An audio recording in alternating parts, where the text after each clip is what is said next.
Okay, so yesterday we started looking at the common ratio.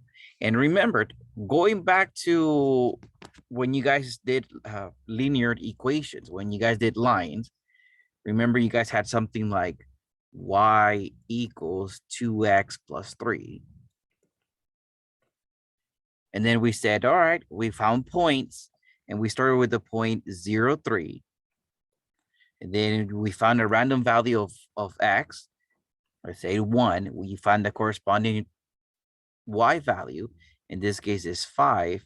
Then you found another point, 2, 7, 3, 9. And we can go on and on and on, right? I can find many points.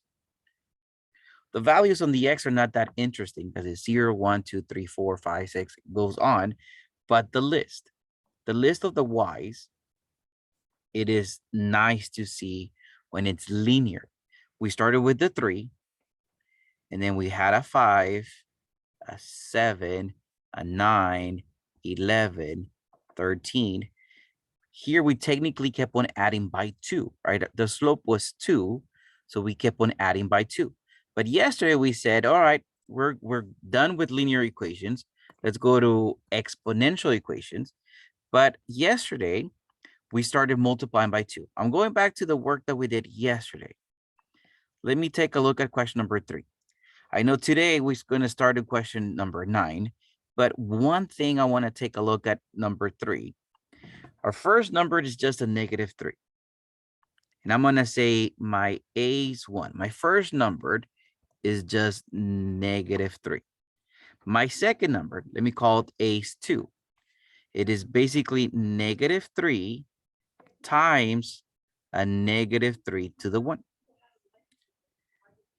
My third number, I have the -3 to begin with, and I multiplied -3 to the second. And then my fourth number, I have a -3 to begin with, and I have a -3 to the third. We have a number to begin with. That's what I'm getting, my -3. And in this case, I multiplied, my ratio happened to be -3 again, and again, and again. I multiply by -3 each time. Nice thing is that my first number is always included. Always included. My ratio, I'm going to start multiplying, but the funny thing is that I start multiplying on the second number, not on the first number. Hopefully I'm not getting too confused on that one. So here, let's take a look. When I'm given the explicit formula, something like this, my first number, this number right here, is my first number on my list. My second number, this one, that is my ratio. And remember, yesterday I mentioned ratio is a number you're going to start multiplying, multiply. So I can come out with the list. Here it says, given the explicit formula, find the first 5 terms. The first number is a 2. So I'm going to start with a 2. In order for me to get the second number, I'm going to multiply by 3. And I know 2 times 3 is 6. So that's my second number. For me to get the number that comes after, let me multiply by 3 again. So I'm going to have 18. Use a calculator if you need to. For the next number, let me multiply by 3 again. So let me go 18 times 3. That gives me 54. For my next number, let me multiply by 3. That gives me 162. And I can go on and on and on. I can make my list as big as I want to. But I'm asking for the first 5 terms. So I just want you to type in 5 terms. Do notice, though, my terms are separated with the comma. When we put a list, we have to include a comma. One emphasis I want to do here, when you're typing in for your homework, there's a space. So let me emphasize, there is a space after the comma. Let me emphasize that. Okay.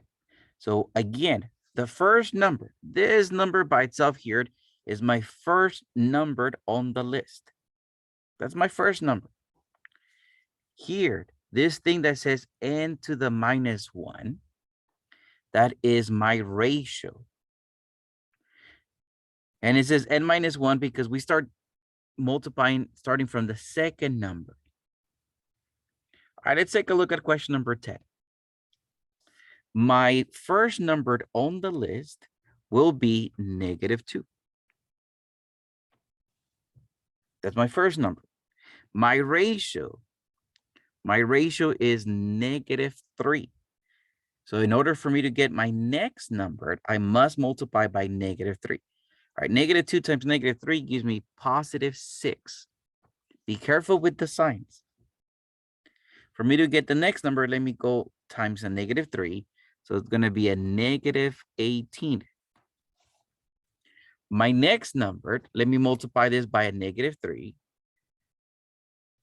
And that gives me +54. For my next number, let me multiply by -3.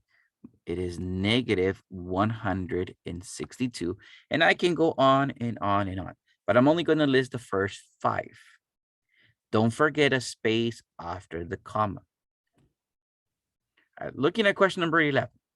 My first number, my initial number is 3. That's my first number. First number, it's easy to find. Now, this other number, the one that has n to the -1, that's my ratio. My ratio here is 3. So in order for me to get the next number, I'm going to multiply by 3. So my second number, it is 9, because 3 times 3 is 9. For the next number, multiply by 3. 9 times 3 is 27. 27 times 3 is 81. 81 times 3 is 243. I'm only asking for 5 numbers. So those are my first 5 numbers. Again, remember there's a comma in between the numbers and there is a space after the comma. Now looking at question number 12. My first number is a -2. My ratio, so that was my first number, my -2. My ratio is this number that has n minus 1 as an exponent. So my ratio is 2. So in order for me to get the next number, I will multiply by 2. So -2 times 2 is a -4. For the next number, multiply by 2. So -4 times 2 gives me -8. -8 times 2 is -16. -16 times 2 is -32. I can go on and on and on. Right? My ratio is 2. So I just multiply by 2 in order for me to get the next number. There is one thing. Let me do something really quick here. Let me do an example here. I'm going to say, let's say I do an is equal to, and then I'm just going to write a -2 to the n minus 1. Because I said the number that has n minus 1 as an exponent, that's the ratio. The number at the very beginning, that's the first number. Now, this is a tricky question. The reason why I say tricky, because you guys can see the ratio is a -2. Right? That's not that bad. I'm going to emphasize this is just the ratio. Right? I'm going to multiply by -2 each time. The problem here is, what's the first number? The first number, we don't see it. It's outside of the parentheses here. So I use parentheses when I'm dealing with a negative number, but I don't have to use parentheses. Like I said, I use it with negatives, but I don't use it with positives. When you don't see the initial number, because it is multiplication, there should be a dot there for multiplication. The one numbered in multiplication that does nothing, right? The useless number in multiplication is 1. So when you don't see a numbered, it is a 1. Yep. I have a question here that is a 1. Yeah. The initial numbered is 1. So for that one, I'll be like, all right, my first numbered is 1. Boom. There it is. And for each additional number, multiply by -2. So we have -2, +4, -8, +16, on and on and on.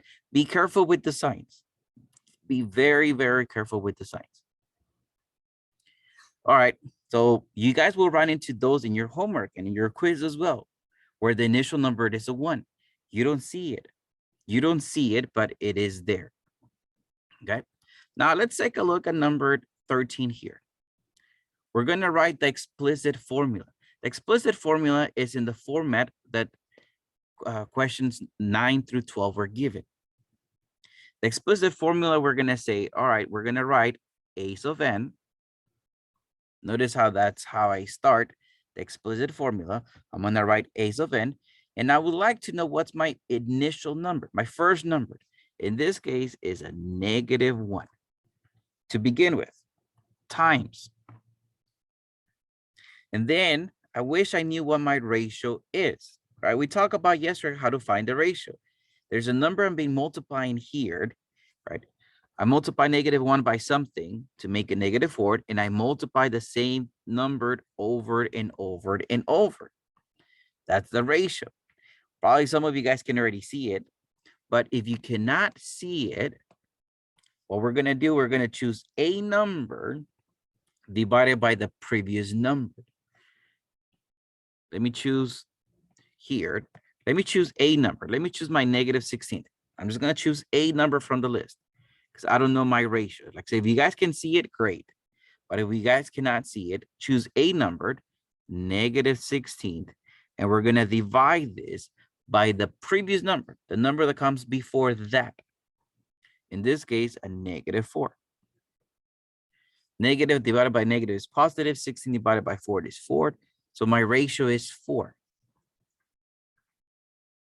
So to complete my explicit formula, I'm going to write 4 to the n minus 1. Let me emphasize one thing here. This -1 is my first number. I'm going to call it 801. That's my first number from the list. The 4, that's my ratio. I'll come back in a minute how we're going to type this. Okay.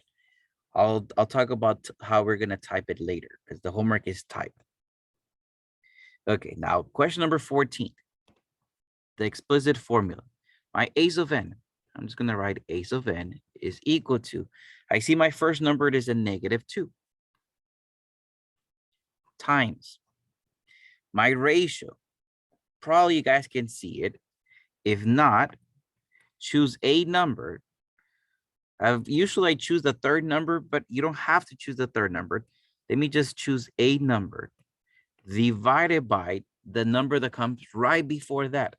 So -12 divided by -2, that gives me +6. So it seems like my ratio is 6, right? In order for me to get the next number, I multiply by 6. So I'm just going to complete this as 6 to the n minus 1. The -2 comes from my first number on the list and my 6 because that's my ratio. Looking at number 15, I'm going to say a sub n. That's how I start my explicit formula. My first number on the list is a -3. In order for me to not get confused with a -3, because I wanted to call it -3, when I'm dealing with negatives, I use parentheses. So -3 times my ratio. We cannot tell the ratio. For the ratio, I'm just going to go a number. I'm going to choose a number from the list. In this case, -6. I divide it by the number that comes right before that. -6 divided by -3 is 2. So my ratio is 2. So I'm just going to complete this as 2 to the n minus 1. I have n minus 1 because I start multiplying from the second number. All right. Lastly, let's take a look at number 16. I'm going to write a sub n. My first number is a 2 times my ratio. Probably you guys can see it here. My ratio is 5. You guys cannot tell where did I get the 5 from choose any number from the list and divide it by the number right before that. And you guys are going to find that ratio is 5. And then I'm going to have 5 to the n minus 1. Let me zoom out. Now, typing purposes, questions 9 through 12, right, from our notes, questions 9 through 12. Don't forget, I emphasize on question number 9, don't forget there's a parenthesis, there's a space after the comma, right? Like examples here, 9 through 12, which are the first 10 on your homework. Don't forget the space after the comma when you guys are typing it in. Also be careful with the signs. Now, questions 13 through 16 from our notes, which are the last 10 questions on your homework. Questions 13 through 16, those, because they're kind of difficult to type, it's easy to write, but because they're kind of difficult to type, I'm going to give it to you as a multiple choice. One thing on number 13, let me come back here. When I'm dealing with negatives, I usually write parentheses. So you guys are going to see some parentheses in your choices. When I'm dealing with a negative, I usually write a parentheses. Let me first, now